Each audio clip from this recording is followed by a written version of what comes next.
บ้านศรีวิไลไม่ต้อนรับถ้าเป็นแบบนี้ครับอย่ามาดีกว่าพวกคุณไปที่อื่นหรือว่าหมองอื่นเขาก็บอกเอาแล้วจะไฟมากอย่างนี้สิด่วนพอภูศรีวิไลเดือดน้องธิดาลาวหู้ข่าวจนเกือบน้ำตาไหลหมดกำลังใจสุดแต่ตั้งใจเฮ็ดสุดท้ายมาเจอคนแบบนี้โอ้ไปบ่เป็นคือกันทักทายสบายดี FC แฟนคลับของเจเบาลาวทั้งสองฝั่งของ FC น้องธิดาลาวบ่ว่าจะเป็นคนไทยคนลาวหรือว่าจะอยู่ต่างประเทศก็ตามคลิปนี้มีเรื่องราวเดือดฮ้อนดราม่า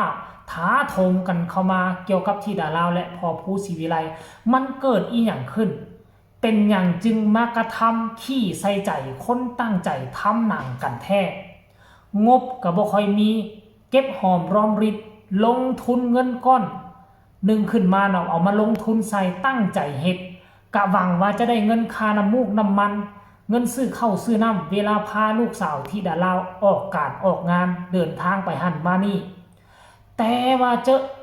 FC แฟนคลับจอมปลอมมาหล่อยพากันเฮ็ดแบบนี้คือมันหักหน้ากันเกินไปตั้งแต่ค่อยติดตามบ่เคยเห็นพอภูศรีวิไลออกมาเดือดขนาดนี้ท่านผู้ชม FC แฟนคลับเบิ่งไปเบิ่งมาแล้วเป็นตาหลูโตนเรื่องราวมันเป็นไปเป็นมาคือแนวใดท่านผู้ชม FC แฟนคลับบ่าวภูศรีวิไลซัดเกือบโอ้ยาวเลยเกือบเป็นชั่วโมงพุ่นแหละแต่ว่าเจบ่ลาวตัดออกมาประมาณ 3-4 นาทีเพื่อให้ FC แฟนคลับได้เข้าอกเข้าใจว่ามันเกิดปัญหาอีหยังขึ้นกันแท้ต้องขออภัยพอภูศรีวิไลและต้องขออนุญาตเอาคลิปตัวนี้เนาะเอาคลิปตัวนี้ค่อยเห็นว่ามันน่าจะมีผลประโยชน์ต่อตัวน้องธิดาลาวก็พอภูศรีวิไลอยากนำเอาคำเว้าของเจ้ามาเผยแพร่เพื่อฝากไปถึงบุคคลที่เขากำลังหวังบอลทำลายบุคคลที่ขี้เหนียวมาซื้อบัตรเพียงแต่คนเดียวแล้วเอาลิงก์ไปแจกกันไปเป็นร้อยแบบนี้ทนบ่ได้พอภูสัดกลับไปนักให้ไปฟังจากปากพอภูเป็นแนวใดแล้วจึงมาพอกันในช่องต่อไปฟังพร้อมๆกันเลยเราบอกก่อนนะครับเราบอกไว้ก่อนนะครับว่าคุณทำแบบนี้คุณสามารถทำได้ครับแต่เราจะคัดคุณออกเหมือนเดิมนะครับเพราะว่าเรามีสลิปทุกคนที่โอนมา29เนี่ยเรามีสลิปนะครับบอแมนว่าเจ้าเขามาแจกเขามากันเองครับเนี่ยมาเต็มเลยไม่ได้หรอกครับไม่น่าดีเข้ามาทุก5 นาที10 นาทีมาทีละ4 คน 5 คน 10 คนเป็น100 คนก็คือผมมองว่านะคนที่ทำแบบนี้เนี่ยมันไม่มีความจริงใจเลยนี่นะไม่มีความมันบ่มีความเป็นคนเลยอะง่ายๆซะครับเนาะถ้าจะบอกว่าคุณไม่มีสามัญสำนึกในการที่แบบจะให้ให้รางวัลเล็กๆน้อยๆกับคนเฮ็ดงานนั่นนะครับคุณไม่สามารถทำได้เลยเหรอคุณต้องกล้าทำแบบนี้29 บาทเองนะครับแค่29เองนะครับคุณจะไม่มีสามัญสำนึกสักหน่อยเลยหรือว่าเงินเท่านี้เนี่ยเอาถ้ามันจะไร้ศักดิ์ศรีขนาดนั้นนะครับถ้ามันจะไร้เกียรติไร้ศักดิ์ศรีขนาดถึงขั้นที่ว่าเงิน29 บาทไม่กล้าจ่ายแต่คือคล้ายๆจะเคยเห็นบอกว่าคนแอบเข้าเป็นในดูหนังล้อมผ้าครับเป็นลวดผ่าเข้าไปครับมันมีความรู้สึกยังไงครับมันมีเกียรติมีศักดิ์ศรีไหมผมว่ามันไม่น่ามีมันไม่น่ามวลเนาะชีวิตมักมวลแบบนี้ก็ดีครับดีผมว่าถ้ามองแล้วมันดูไร้เกียรติไร้ศักดิ์ศรีขนาดนั้นคุณอย่ามาดูเลยครับอย่ามาดูพวกผมเลยอย่ามาดูครับให้คนที่เขารักกันจริงๆคนที่อยากจะช่วยเหลือกันจริงๆเข้ามาดีกว่าครับเข้ามาดีกว่าเพราะว่ามองว่าถ้าหากเอาความเป็นจริงเนาะนะครับเราเอาความเป็นจริงเนี่ยมาคุยกันเลยนะครับว่าเงิน29 บาทเนี่ยนะครับเงิน29 บาทผมว่าคนที่เขาทำคนที่เขาแอบเข้ามาเนี่ยแบบว่าเชนนี่กันผมว่าเขาก็มีนะถ้าบอกว่ามันบ่มีอีหลีผู้ว่าผู้มาขอตรงๆดีกว่าครับอย่าทำแบบนั้นเนาะโอ้โหเข้ามาเป็นร้อยเลยครับแต่พวกบางคนอาจจะเม้นมากครับผมรู้เลยว่าต้องมีคนโลกสวยอาจจะเม้นมาแล้วคุณทำไมคุณไม่ป้องกันมีแน่นอนครับ1,000,000%อันนี้บ้านศรีวิไลไม่ต้อนรับถ้าเป็นแบบนี้ครับอย่ามาดีกว่าพวกคุณไปที่อื่นหรือว่าหมองอื่นเขาก็บอกเอาแล้วจะไฟมากอย่างนี้สิไม่ฉะนั้นนะครับฝากไว้หน่อยนะ พี่น้องบ้านศรีวิไลเฮาจับป่าม่วงซอยกันเดี๋ยวพรุ่งนี้นะเขี่ยออกวันนี้แล้วถ้ามันยังโผล่มานะผมที่เอาซื้อทีละคนขึ้นมานะจะจัดการเลย เอาทีละคน หรือไม่ก็เอามาเป็นพวงเลย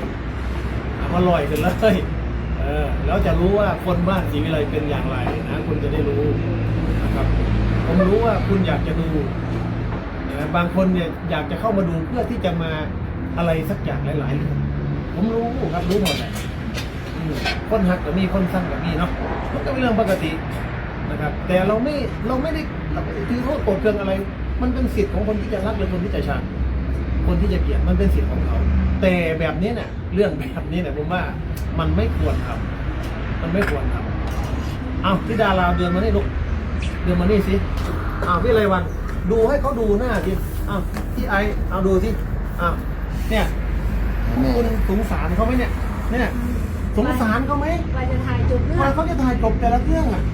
ซ้ำค่าขนมเศร้าเก่าบาท ต้องเอาแบบเจ้าก็กล้าหายมันถามแน่ต้องมีศักดิ์ศรีไหม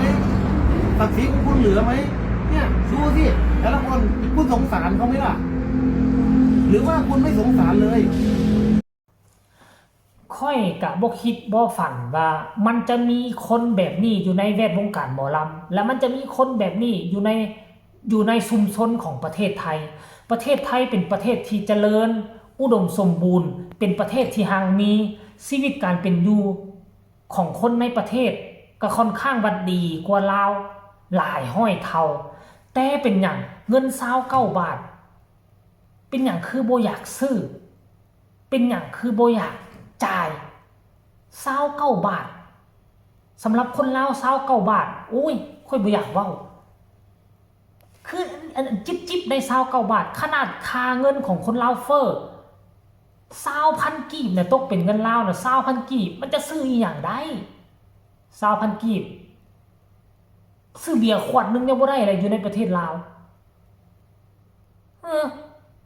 แล้วจะห่วงไปเฮ็ดหยังเงิน20,000 กีบมันมีคุณค่าหยังคันก่อนแล้วนี่ว่าเป็น29 บาทเนี่ยมันมีคุณค่าหยังไปซื้อขนมก็ได้แต่ขนมไปซื้อกระแลมได้แต่ก้อนเดียวบ่ซื้อไอศครีมน่ะเพราะฉะนั้นแล้วโอนเพื่อไปสนับสนุนโอนเพื่อไปให้กำลังใจบุคคลที่กับเจ้าเสียเวลาควักกระเป๋าเงินตนเองสร้างขึ้นมาบ่มีคนใดดอกที่สร้างบางสิ่งบางอย่างขึ้นมาแล้วจะบ่หวังผลตอบแทนมันหวังผลตอบแทนหมดพอผู้ศรีวิไลก็เช่นเดียวกันแต่สิ่งตอบแทนของพอผู้ศรีวิไลบ่ได้ขายบัตรว่า50 บาท100 บาท29 บาทคือ29 บาทพวกเจ้าก็สิไปทีกำกันขนาดนั้นเจ้าซื้อไปคนเดียวแล้วเจ้าก็แชร์ลิงก์ให้ผู้อื่นเข้ามาเป็นร้อยๆพอผู้ศรีวิไลว่าเซาละหีบเซาถ้าบ่เซาจะเรียงรายชื่อขึ้นมาเก็บขึ้นมาโลดเก็บรายชื่อแล้วจะเอามาฟาดบาทเดียวพวกเจ้าจะหน้าลาจะหน้าแตกเพราะความขี้เหนียวของพวกเจ้านี่แหละคือเจ๋บอลาวนี่อาจจะบ่มีเวลาเบิ่งโดยซ้ำไปแต่ค่อยกระซื้อแต่ค่อยกระจายเพื่อค่อยอยากส่งกำลังแห่งใจให้กับพ่อผู้กับธิดาลาวเป็นอย่างพวกเจ้าจึงเป็นแล้วนี่สรุปลงแล้วก็คงจะเข้าใจพอผู้ศรีวิไลเว้าละเอียดยิบใครเป็น FC ธิดาลาว FC พอผู้ศรีวิไลต้องการส่งกำลังใจให้กดไลค์กดแชร์คลิปนี้ไปให้หลายๆแชร์ไปให้ผู้ที่กำลังเฮ็ดกำลังกระทำเดียวจะเจอดีถ้าพอผู้ศรีวิไลเหลืออดเหลือทนสำหรับคลิปนี้ฝากฝังเอาไว้ซ้ำนี้ก็แล้วกันใครมีคำตำหนิติชมคำคิดคำเห็นส่งข่าวมาได้ทางใต้คอมเมนต์สำหรับคลิปนี้สบายดี